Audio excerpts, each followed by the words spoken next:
gedraaid waren. Het was zo episch en het zag er zo veelbelovend uit. En wat kregen we uiteindelijk? Oké, hier had ik 2 jaar geleden wel iets duidelijker over kunnen zijn. Zoals elke game zijn er wel wat verschillen tussen waar oorspronkelijk wordt onthuld en waar uiteindelijk op de rekken komt. Maar bij Rayman Raving Rabbids, oorspronkelijk Rayman 4, verschilt het originele concept zodanig veel van het eindresultaat dat je het moeilijk dezelfde game kan noemen. De game die we uiteindelijk kregen zou het lot van de reeks bepalen. Dit is het verhaal achter Rayman 4 of Rayman Raving Rabbids. Speel de tape.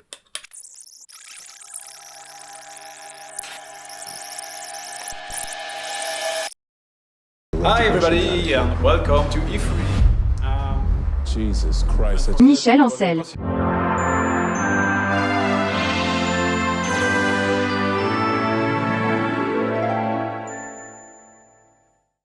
Dit verhaal begint in een plek vol chaos en verval. Frankrijk. Montpellier om precies te zijn. Na de tumultueuze dubbele ontwikkeling van Rayman 3 en Beyond Good and Evil bij Ubisoft Montpellier vindt Michel Ancel, regisseur van Beyond Good and Evil en meester Rayman games, dat het tijd werd om iets anders te doen.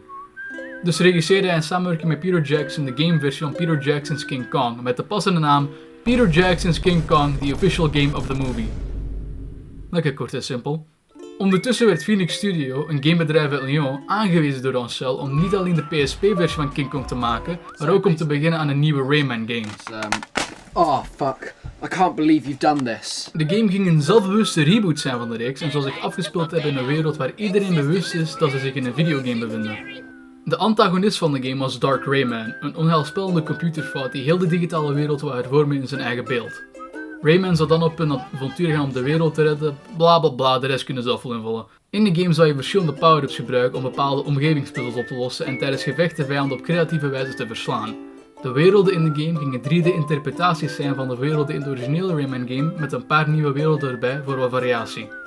Alles verliep goed tijdens de ontwikkeling van het spel, maar voor nog steeds onbekende redenen werd Phoenix Studios Rayman 4 geschrapt in 2006 na 4 maanden van ontwikkeling. Een paar maanden nadat hun versie van Rayman 4 werd geschrapt, kwam er een trailer uit voor een mysterieuze nieuwe Rayman game die ontwikkeld was door Ubisoft Montpellier zelf. Smell like bitch in here.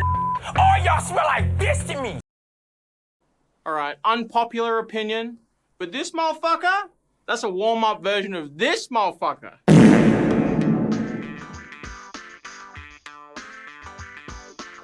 Tijdens de eindfase van de ontwikkeling van de King Kong game begon een klein team bij Ubisoft Montpellier met brainstormen voor een volgende Rayman game. Maar er was een probleem. Ze konden geen antagonist verzinnen voor Raymans volgende avontuur. Tijdens een treinrit kwam Michel Ancel op het idee van konijnen die de wereld overnemen. Management bij Ubisoft gaf het idee het groene licht. What's this?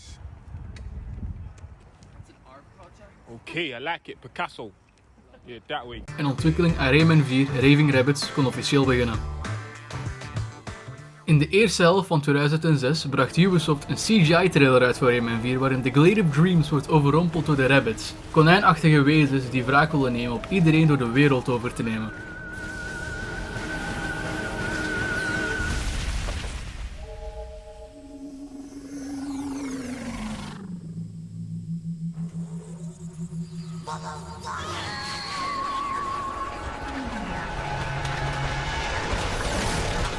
Wat later zouden de eerste beelden van de Wii-versie getoond worden in een nieuwe trailer. In de game zou je hordes van rabbits verslaan door gebruik te maken van verschillende outfits, elk met een eigen kracht. Je zou de wereld kunnen verkennen door te rijden op verschillende dieren zoals adelaars, everzwijnen en gigantische spinnen. En je zou omgevingspuzzels kunnen oplossen door rabbits te besturen met danspasjes. Daadwerkelijk een meesterwerk kunnen maken, geen twijfel aan. Maar achter de schermen onderging de game wel groeipijnen. De game werd oorspronkelijk ontwikkeld voor de PlayStation 2, maar midden in de ontwikkeling kreeg het team ontwikkelingskits voor de Wii, waardoor ze begonnen te experimenteren met de Wii-controllers. Een klein probleem, ze kregen een deadline van eind 2006. Niet optimaal. Something wrong? I'm out here. Uh-oh, Richard. Oh, wow. Wow.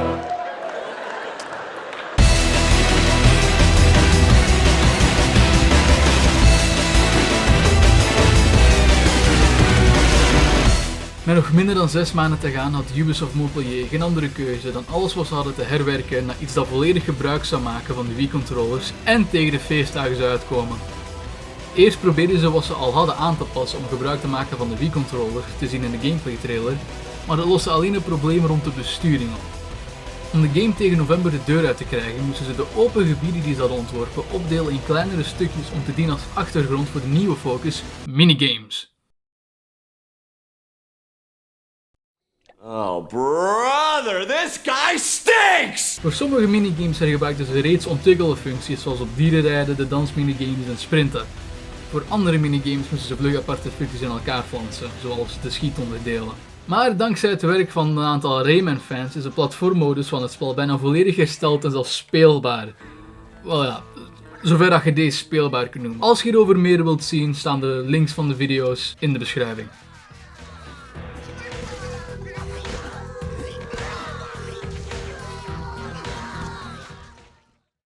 Tijd voor een heel kort bonusfeitje. Dus de Game Boy Advance en Nintendo DS versies van Rayman Raving Rabbids, want ja, die bestonden ook nog. Die versies zijn gebaseerd op vroegere versies van de game. De Game Boy Advance versie van Rayman Raving Rabbids is gebaseerd op de Phoenix Studio versie van Rayman 4, maar wel natuurlijk met de Rabbids erbij gepropt, zodat het nog altijd themawijs relevant is met de andere versies van het spel. De Nintendo DS versie is meer gebaseerd op de originele Ubisoft Montpellier versie van Rayman 4, voordat ze alles moesten herwerken. De game, ondanks de vele veranderingen, werd zeer positief ontvangen op de Wii door de bizarre humor en goed gebruik van de Wii-controllers, waardoor de latere PC, Xbox 360 en PlayStation 2 versies minder goed ontvangen zouden worden door een gebrek aan bewegingsbesturing.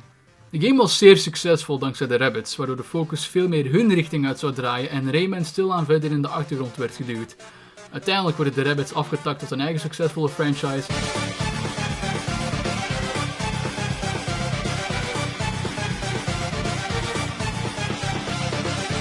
En werd Rayman vergeten. Tot 2011.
Maar we krijgen tenminste Rayman serie voor kleuters, let's fucking go!